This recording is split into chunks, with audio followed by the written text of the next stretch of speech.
para jurnalis memang perlu di backup secara hukum ya.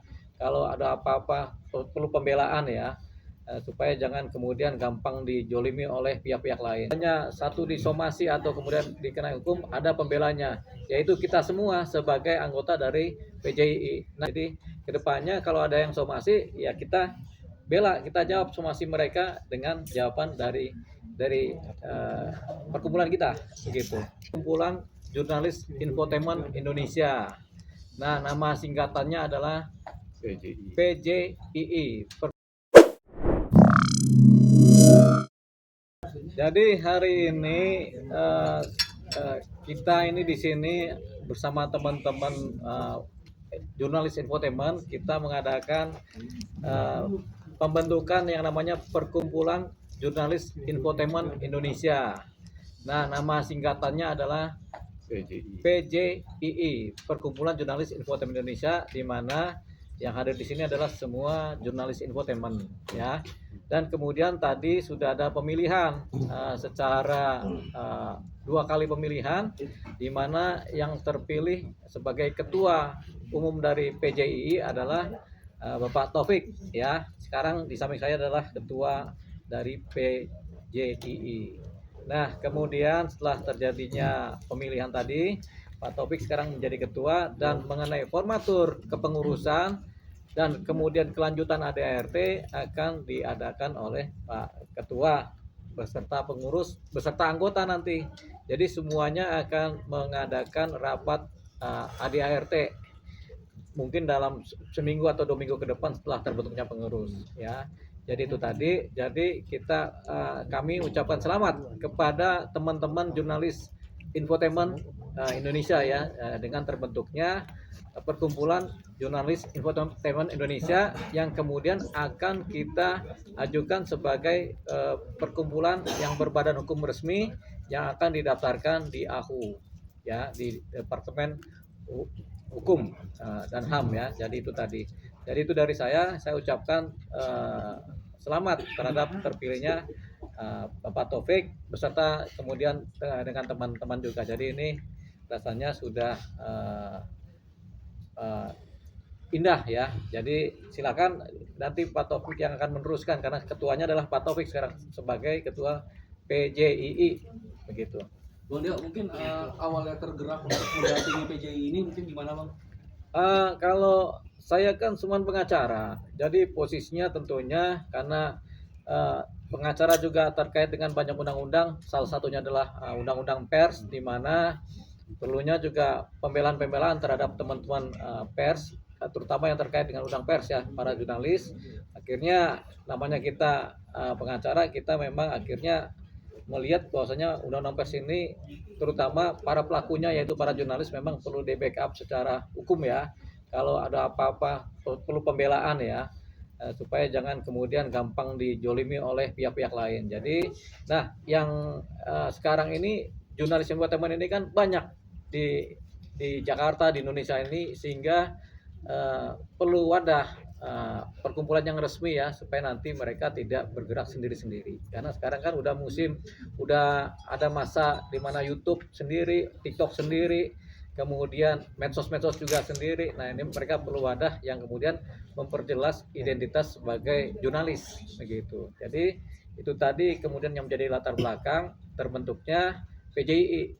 Mudah-mudahan nanti semakin banyak anggotanya, semakin kuat, sehingga posisinya sebagai jurnalis yang resmi juga kemudian bisa diterima oleh masyarakat. Ini juga kepentingannya adalah kepentingan untuk pembelaan hukum, kepentingan untuk kesejahteraan, dan lain-lain. Gitu. Jadi itu kepentingannya. Bang, berarti bisa bilang kalau misal di antara kita semua ini ada yang disomasi atau diancam oleh salah satu pihak, manapun oleh ya orang-orang besar atau orang-orang yang menengah, Abang siap maju membela dan bersama Pak Taufik untuk ya, tentunya kita secara bersama-sama akan membela yang lain. Jadi nggak sendiri-sendiri lagi, tapi adanya satu disomasi atau kemudian dikenai hukum, ada pembelanya, yaitu kita semua sebagai anggota dari PJII. Nah, saya kebetulan adalah berada di wilayah PJII sebagai bagian dari PJII, mungkin sebagai pengacaranya saja. Nanti kita akan membela kepentingan-kepentingan hukum dari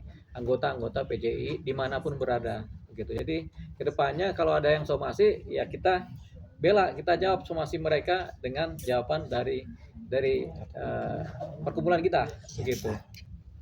Nah, untuk PJI ini mulai resminya mulai terbentuk badan hukumnya mulai kapan, Bang? Biar jadi kita bisa nanti bisa. Ya, jadi ngomong nanti. setelah ada ketua akan membuat formatur pengurus. Setelah itu terbentuk, kemudian akan dibuatkan di notaris mengenai tulisan-tulisan akta-akta perkumpulan dan kemudian didaftarkan ke Kumham. Gitu. Itu mungkin dalam waktu 2 minggu ke depan setelah terbentuknya. Sekaligus juga ada RT yang lazim sebagai perkumpulan ya. Ada RT yang lazim sebagai perkumpulan dan ada RT khusus di mana ada keadaan-keadaan khusus yang kemudian dicantumkan sebagai ada ART khusus. Untuk sementara kita akan membuat ART perkumpulan jurnalis ini. Dan itu nanti didaftarkan, dibuat oleh notaris dan kemudian didaftarkan di Kumham gitu. Sebagai badan hukum. Bang Taufik, mungkin pentingnya organisasi ini untuk mewadahi teman-teman khususnya jurnalis infotainment, bagaimana dari Bang Taufik sendiri? Ya, terima kasih. Selama ini kan kita tahu bahwa tidak semua teman-teman yang ada di lapangan jurnalis itu atau pekerja jurnalis itu terlindungi secara hukum. Apakah itu organisasi resmi seperti PWI yang berada di bawah naungan Dewan Pers, gitu ya. Jadi banyak Bang Dio membaca bahwa banyak teman-teman yang terutama karena mungkin Bang Dio sering berinteraksi dengan teman-teman infotainment, tidak punya induk atau wadah yang bisa menampung untuk bagaimana memperhatikan risiko-risiko kerja kita di lapangan. Tadi Bang Dio mencontohkan bahwa banyak teman-teman yang sekarang kita tahu punya YouTube sendiri, punya TikTok atau medsos sendiri, yang resiko kerjanya tentu kita paham juga di lapangan. Kita tidak bisa ketika ada klien atau narasumber yang komplain terhadap pemberitaan ataupun hasil yang kita produksi, itu secara pembelaannya secara undang-undang pers, karena kita tidak masuk dalam situ. Kalau ada undang-undang pers mungkin hak jawab itu berlaku. Tapi karena kita tidak ada, maka Bang Dio melihat peluang ini dan disinilah wadah itu Bang Dio untuk mendampingi teman-teman secara kelembagaan, secara hukum. Tapi bukan hanya itu, mungkin nanti ke depan juga kita akan coba untuk bagaimana teman-teman ini memperhatikan keselamatan kerja, ya, selain tadi risiko kerja ya Bang, itu banyak hal nanti yang setelah nanti ini baru pas malam ini baru pertama kita terbentuk. Kebetulan alhamdulillah dapat amanah dari teman-teman semua. Saya sebagai ketuanya, nanti kita akan mencoba menyusun kepengurusan secara lengkap dan membentuk ADART, apa hak dan tanggung jawab anggota dan pengurus itu. Nanti di situ nanti kita akan bergerak bersama bahwa perkumpulan jurnalis infotainment Indonesia ini dari kita untuk kita. Seperti itu. Bang, bicara kepengurusan sendiri nantinya itu Bang Deo dan Pak Taufik yang memilih atau menunjuk langsung atau seperti apa? Jangan sampai dengan case yang udah hampir rata-rata organisasi yang kita temuin tuh orangnya lu lagi kasarnya gitu sih Pak. Gimana penentuannya? Ya, tadi kan di pemilihan tadi kan ada 2 polar utama ya, yaitu terpilihnya Bang Taufik sebagai yang nomor 1 dan kedua Bang Loteng sebagai nomor 2. Berarti itu kan ada perbedaan suara kan tipis. Nah, jadi itu menjadi ukuran di mana bahwasanya ada 2 pemilih besar terhadap kedua orang ini. Artinya 2 orang ini yang paling disukai. Dan harapan saya sih Bang Taufik nanti juga merangkul pemilih kedua, yang terpilih kedua mungkin jadi wakil ketua kan begitu. Setelah itu baru dipilihlah pengurus yang lainnya gitu. Setelah itu kemudian nanti yang 2 ini yang merembuk, karena tentunya begini, setelah saya baca ada pemilih preferensi kepada Pak Taufik, ada pemilih preferensi kepada Pak Loteng, ada juga preferensi kecil kepada Ical kan begitu kan. Tapi kita anggaplah yang 2 pilar ini yang utama. Jadi nanti rembukan antara Bang Taufik dengan Bang Loteng. Mungkin Bang Loteng karena start kedua berarti kan sebenarnya bisa jadi posisi wakil ketua kan. Begitu. Jadi dua tim ini Bang Loteng sama Bang Taufik ini yang akan memilih siapa pengurus-pengurusnya.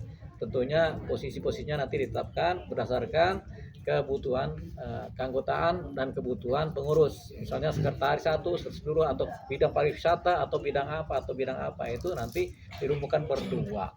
Begitu. Jadi cukup mewakili karena representasi berdua ini adalah 18 plus 21 kan, artinya sekitar 39 suara kan sudah memenuhi quorum dari teman-teman yang ada. Jadi silakan nanti siapa yang berpilar kepada Bang Taufik, siapa yang berpilar kepada si Bang Loteng, saya nggak tahu karena kan itu kan anonim ya semua ya, si pemilihnya ya.